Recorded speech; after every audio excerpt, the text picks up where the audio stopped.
Next మిగతా వార్తల్లో అణువణువు జల్లెడ పట్టాల్సిందే, కాళేశ్వరంపై అన్ని కోణాల్లో వివరాలు ఇవ్వండి, ఈ నెల 25లోగా సమగ్ర నివేదిక సమర్పించాల్సిందే. ఎవరు అడుగుతున్నారు? ఇంజనీర్లకు నీటిపారుదల శాఖ కార్యదర్శి ఆదేశమట. ఏ ఒక్క అంశాన్ని దాచొద్దని సమీక్షలో సీఎం స్పష్టీకరణ.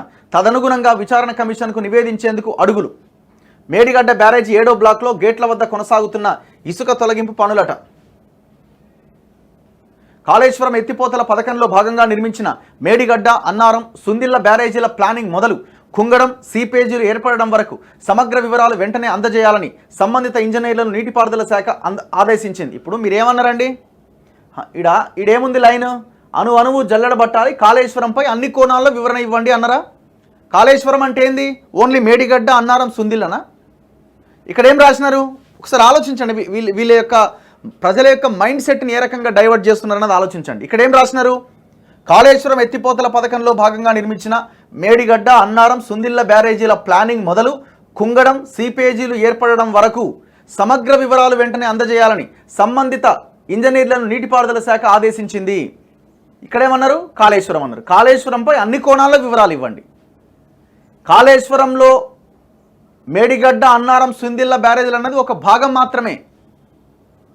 టోటల్ కాళేశ్వరం మీద అన్ని కోణాల వివరణ అన్నప్పుడు మల్లన్న సాగర్ వస్తుంది, కొండపోచమ్మ సాగర్ వస్తుంది, టన్నెల్స్ వస్తాయి, కాలువలు వస్తాయి, సొరంగాలు వస్తాయి, పంప్ హౌజులు వస్తాయి, అన్నీ వస్తాయి. ఇప్పుడు ఇదే మేడిగడ్డ కుంగడానికి 1 సంవత్సరం ముందు మునిగిన లక్ష్మీ పంప్ హౌజ్, మేడిగడ్డ అన్నీ ఒకటే పేర్లు. ఆ పంప్ హౌజ్ మునిగింది కదా, మరి ఆ పంప్ హౌజ్ మునిగిన దానికి సంబంధించిన దాని మీద విచారణ అక్కర్లేదా? ఎందుకు అది మెగా కృష్ణారెడ్డి కట్టిండని దాని గురించి మాట్లాడొద్దు అనుకుంటున్నారా? మల్లన్న సాగరు భూకంప జోన్లో కట్టిండు, దానివల్ల ఉపయోగం లేదు, 50 టీఎంసీలు నింపడానికి అవకాశం లేదు, నింపితే అది ఖతమైపోద్ది, కరీంనగర్ జిల్లా కనుమరుగైపోతుంది, కనబడదు అని మనం కొన్ని పదుల స్టోరీలు రాసినాం. నేను చెప్తున్న మాట కాదు. Controller and auditor general CAG తన రిపోర్ట్లో 250 పేజీలలో ఈ అంశాన్ని ప్రధానంగా ప్రస్తావించింది. మరి దీని మీద విచారణ అక్కర్లేదా? ఈ పేపర్లు కూడా జనాన్ని మోసం చేస్తున్నాయి. కాళేశ్వరం పైన విచారణ అంటున్నారు. కాళేశ్వరం అంటే కేవలం మేడిగడ్డ, సుందిళ్ళ, అన్నారం కాదు. కాళేశ్వరం అంటే టన్నెల్స్ ఉన్నాయి, కాలువలు ఉన్నాయి, మల్లన్న సాగర్ ఉంది, కొండపోచమ్మ సాగర్ ఉంది, మిగతా రిజర్వాయర్లు ఉన్నాయి. కేసీఆర్, కేటీఆర్, హరీష్ రావు అంటున్నారు కదా, కాళేశ్వరం అంటే మేడిగడ్డ మాత్రమే కాదు ఇవన్నీ అని. అవన్నీ ఉన్నాయి. కాళేశ్వరం పైన విచారణ అంటే అవన్నింటి మీద విచారణ చేయాలి. కానీ మీరేమో ఇక్కడ కాళేశ్వరం మీద అణువణువు విచారణ అంటారు, ఇక్కడికి వచ్చేసరికేమో 3 మీద విచారణ అంటారు. ఇక్కడే అసలైన మోసం ఉన్నది. అందుకే మనం ముందు నుంచి మాట్లాడుతున్నాం, కాళేశ్వరం ఓ చదరంగం, దీని మీద వీళ్ళు కేవలం ఈ విచారణ ఇక్కడికే పరిమితం అవుతారు. మల్లన్న సాగర్ మీద దమ్ముంటే విచారణ చేయమండి, మెగా కృష్ణారెడ్డి లోపలికి పోతాడు. చేయమనండి, చేస్తారా? Who is mega Krishna Reddy? అన్ని పార్టీలని కాపాడే వాళ్ళకు ఒక ఆరాధ్య దైవం మెగా కృష్ణారెడ్డి. అందరి వాడు మెగా కృష్ణారెడ్డి. నా బీజేపీ మాట్లాడుతుందా, నా కాంగ్రెస్ మాట్లాడుతుందా, బీఆర్ఎస్ ఎట్లాగో మాట్లాడదు. ఏ మీడియా అన్న మాట్లాడతా? నో. సో వెరీ క్లియర్, ఇదంతా కూడా జనాన్ని మోసం చేసే ప్రక్రియ తప్ప ఇంకొకటి కాదు. అందుకే కాళేశ్వరం చదరంగం, ఈ ఆట కంటిన్యూ అవుతూనే ఉంటుంది.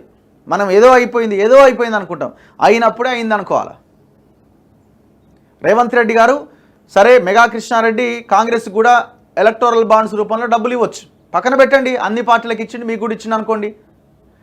తెలంగాణ కోసం తెలంగాణ ప్రజలు ఏ ఆలోచనతో అయితే ఈ కేసీఆర్ అవినీతిని ఎండగట్టాలని తిన్న 1,00,000 కోట్ల ప్రాజెక్టులో దాదాపు సగానికి పైగా తిన్న ఆ పైసలని కక్కించాలని, దాని ద్వారా కొనుగోలు చేసిన భూములు ఏవైతే ఉన్నాయో వాటిని బయటకు తీయాలని ప్రజలు ఆకాంక్షించి మీరైతేనే చేయగలుగుతారని మిమ్మల్ని అధికారంలో కూర్చోబెట్టినారో దానికి విలువనిచ్చే ప్రయత్నం చేయండి. ఇస్తారని మేము అనుకుంటున్నాం.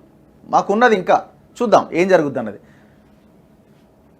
బ్యారేజీల నిర్మాణ స్థలానికి సంబంధించి మొదట ఇచ్చిన ఆమోదం, తర్వాత జరిగిన మార్పు, ఈ మార్పులకు ఆమోదం తెలిపిందెవరు? 3 నిర్మాణాలను బ్యారేజీలుగా చేపట్టారా లేక డ్యాములుగానా? 3ంటికి ఒకే రకమైన డిజైన్లు అమలు చేశారా? పనులు ప్రారంభించకముందే సమగ్ర అధ్యయనం చేశారా? ఇలా అనేక అంశాలకు సంబంధించిన వివరాలు కోరింది. డిజైన్లు, నిర్మాణం, నాణ్యత, తనిఖీ, అధికార, అనధికార కాంట్రాక్టులు, సబ్ కాంట్రాక్టర్లు, ఆపరేషన్స్ అండ్ మెయింటెనెన్స్ కాంట్రాక్టర్లకు కలిగిన ఆయాచిత లబ్ధి, పని పూర్తి కాకుండానే సర్టిఫికెట్లు ఇవ్వడం, ఇలా అనేక అంశాలపైన డాక్యుమెంట్లు కోరింది. ఈ మేరకు నీటిపారుదల శాఖ engineering chief, operations and maintenance engineering chief, Kaleshwaram, Ramagundam central design organisation quality control chief ఇంజనీర్లకు ఆ శాఖ కార్యదర్శి రాహుల్ బొజ్జా ఆదేశాలు జారీ చేశారు. అత్యవసరంగా భావించి వివరాలను ఈ నెల 25వ తేదీలోగా అందజేయాలని స్పష్టం చేశారు. కాళేశ్వరంపై న్యాయ విచారణ చేపట్టిన జస్టిస్ పిసి ఘోష్ కమిషన్కు సమర్పించడానికి వీలుగా ఈ దస్త్రాలు ఇవ్వాలని కోరారు. ఒక కమిషన్ వేసిరు కదా, జ్యుడిషియల్ కమిషన్ ఏదో, సో ఆ కమిషన్కి వివరాలు ఇవ్వడానికి ఇవన్నీ అడుగుతున్నారట. పెద్ద డ్రామా ఇదంతా, మర్చిపోండి మీరు.